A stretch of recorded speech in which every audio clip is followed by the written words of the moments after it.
So apparently, we learned something not so surprising on the Katie Miller podcast. Also, who the fuck would give Katie Miller a podcast? Pete Hegseth, the Secretary of Defense, the man literally in charge of the US military, said he wouldn't trust Stephen Miller to babysit his kids. And honestly, same, Pete. Same. I wouldn't trust Stephen Miller to babysit a plant. This is a man who looks like if a bottle of SPF 100 came to life and said, lock the kids up. He looks like the only thing he's ever successfully babysat as a stack of white nationalist talking points. He looks like the ghost of every school hallway rule from 1952. Pete said it like a joke, but you know he meant it.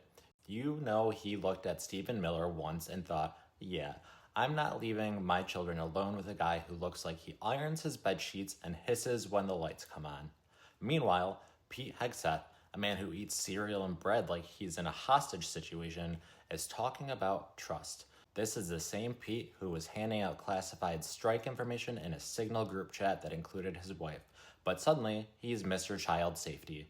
Sir, you once threw an axe on live TV and hit a drummer. Let's not pretend you're the gold standard of making responsible decisions.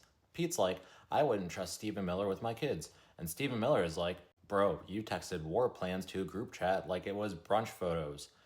Even Pete's wife jumped in immediately like, oh yeah, Steven's definitely the guy who calls at 2 a.m., which is the nicest way to say, this man has no friends. Stephen Miller screams emergency contact energy, but only in the sense that he's the emergency. If you got a call at 2 a.m. from Stephen Miller, you would assume the devil needed help with paperwork. And let's not overlook Pete's dream dinner party. Trump, Putin, and Zelensky, all at one table, for peace. Yes, nothing says peace like the geopolitical version of an episode of Jerry Springer. Pete would serve cereal and bread like a hostage negotiator in a bunker.